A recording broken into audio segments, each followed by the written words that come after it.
பிஸ்மில்லாஹிர் ரஹ்மானிர் ரஹீம். உம்முல் முஃமினீன் சௌதா ரலியல்லாஹு அன்ஹா அவர்கள். அன்னாரின் பெயர் சௌதா. அவர்களது தந்தையின் பெயர் ஜம்ஆ.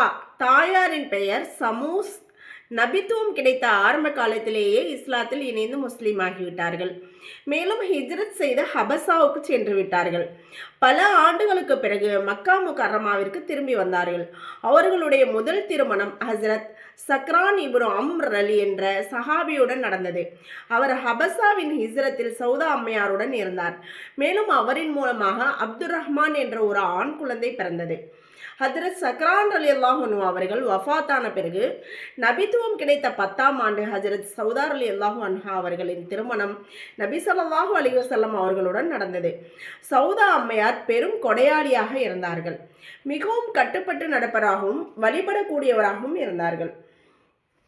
ஒவ்வொரு கட்டளைகளையும் தம் உயிரையே கொடுத்து நிறைவேற்ற தயாராக இருப்பார்கள்.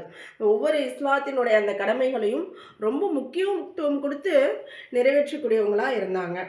நபியவர்கள் இறுதி ஹஜ்ஜின் சமயம் தமது அனைத்து துணைவர்களிடமும் இவ்வாறு கூறினார்கள்.